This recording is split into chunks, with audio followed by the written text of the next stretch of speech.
Karimnagar mayor పీఠం కోసం అయితే రాజకీయం రసవత్తంగా కొనసాగుతుందని చెప్పుకోవచ్చు. మరికొద్ది సేపట్లో కరీంనగర్ మేయర్ పీఠాన్ని చేజిక్కించుకునేది ఎవరనే ప్రశ్న అయితే $1 మిలియన్ మిగిలింది. ఎందుకంటే మొన్నటి వరకు బీజేపీ అన్నారు, నిన్న కాంగ్రెస్ అన్నారు, మళ్ళీ ఈరోజు బీజేపీ అంటున్నారు. ఎందుకంటే 66 డివిజన్లు ఉన్న కరీంనగర్లో బీజేపీకి అయితే 30 సీట్లు రావడం జరిగింది మొన్న కౌంటింగ్లో. అయితే నలుగురు అయితే ఇండిపెండెంట్ అభ్యర్థులు చేరడంతో ఒకటి ఎక్స్ అఫీషియల్గా బండి సంజయ్ ఉండడంతో అలా 35కి చేరుకోవడంతో కరీంనగర్లోని బీజేపీ మేయర్ పీఠం మేమే కైవసం చేసుకున్నాం బండి సంజయ్ ఇప్పటికే ప్రెస్ మీట్ పెట్టి విన్నవించుకోవడం కూడా జరిగింది. అలాగే మొన్నటికి మొన్న జరిగిన ఈ విషయంలో నిన్నగా కొంతమంది కాంగ్రెస్ పార్టీ నాయకులు అయితే సీఎం రేవంత్ రెడ్డి అందరూ గెలిచిన కార్పొరేటర్ అలాగే ఎంఐఎం అభ్యర్థులను ఇతర ఎంఐఎం ఇండిపెండెంట్ కాంగ్రెస్ అలాగే బీఆర్ఎస్ కూడా పొత్తు కలుస్తుందని చెప్పడంతో వీరు కూడా 36కు చేరుకున్న సంఖ్యను అయితే నిన్నటి వరకు అయితే కాంగ్రెస్ మేయర్ పీఠాన్ని చేజిక్కించుకుంటారని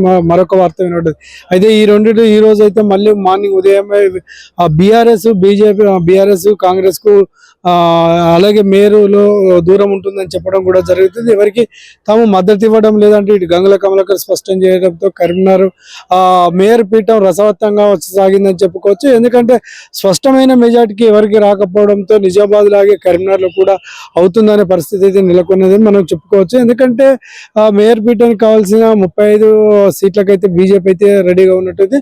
అయితే ఒక ఇండిపెండెంట్ అభ్యర్థి కలిస్తే 35కి చేరితే మేయర్ పీఠంగా బీజేపీ కైవసం చేసుకుని గత 2 సార్లుగా గతంలో కాంగ్రెస్ ఉండేది. ఈసారి అయితే ఒక్కసారి బీజేపీకి ఇవ్వాలని చెప్తున్న పరిస్థితి కనబడుతుంది. కాబట్టి బీజేపీకి అందరు క్యాంపుకు వెళ్ళడం కూడా గతంలో కూడా బీజేపీకి క్యాంపుకు వెళ్ళడం కూడా జరిగింది.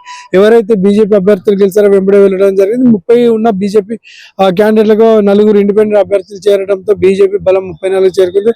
ఎక్స్ అఫీషియల్ బండి సంజయ్ ఉండడం 35కి చేరుకోవడంతో కావాల్సిన మెజార్టీ అయితే బండి సంజయ్కి ఉండడంతో బీజేపీ మేయర్ పీఠాన్ని చేజిక్కించుకునే అవకాశం ఉంది. అయితే 2 రోజుల వ్యవధిలోనే రాజకీయం మొత్తం చక్రం తిప్పడం. అటు సీఎం రేవంత్ రెడ్డి కూడా దీనిపైన స్పష్టంగా మాట్లాడుతూ కాంగ్రెస్ కూడా ఏం తక్కువగా నిన్న పొన్నం ప్రభాకర్ కూడా మాట్లాడడం కూడా జరిగింది. కాంగ్రెస్ కూడా లీడ్లోనే ఉంది. కాంగ్రెస్ కూడా కరీంనగర్ మేయర్ పీఠాన్ని కైవసం చేసుకోబోతుందని చెప్తున్న పరిస్థితి. ఏది ఏమైనప్పటికీ కరీంనగర్ జిల్లాలో రాజకీయ రసవత్తంగా కొనసాగుతుంది. ఉత్కంఠ నెలకొల్పుతుంది. ఎవరా మేయర్ పీఠం అని చెప్తున్న పరిస్థితి కనబడుతుంది. ఇప్పటికే క్యాంపుకి వెళ్ళిన వారు దాదాపుగా కరీంనగర్ హైదరాబాద్ నుంచి మున్సిపల్ ఆఫీస్కు రావడం కూడా జరుగుతుంది. మరికొద్ది సేపట్లో ముందుగా కౌన్సిల్ అయితే ప్రమాణ స్వీకారం చేయారు. ఆ తర్వాత మేయర్ పీఠాన్ని తర్వాత డిప్యూటీ మేయర్ ప్రమాణ స్వీకారం చేయనున్నాడు. ఇది తదనంగా అంతా మధ్యాహ్నం 12 గంటల వరకు కొనసాగుతుంది. అయితే ఈ రోజు ఎట్టి పరిస్థితుల్లో అయితే కొత్త మేయర్లు అయితే ఎన్నికయ్యే అవకాశం కనిపిస్తుంది. ఇప్పటికే తెలంగాణ రాష్ట్ర వ్యాప్తంగా 5 మున్సిపాలిటీలలో కాంగ్రెస్ అయితే జెండా ఎగరవేయడం అయితే ఒక నిజామాబాద్ కరీంనగర్లో మాత్రమే అస్పష్టమైన మెజారిటీ రావడంతో ఇప్పటికే బీజేపీ మళ్ళీ ఒకసారి బీజేపీకి వచ్చే అవకాశం అయితే కనిపిస్తుంది. మేయర్ పీఠాన్ని అయితే కైవసం చేసుకునే అవకాశం లేకపోలేదని చెప్తే చూడాలి మరి కొద్దిసేపట్లో ఏం జరుగుతుందనే విషయాన్ని.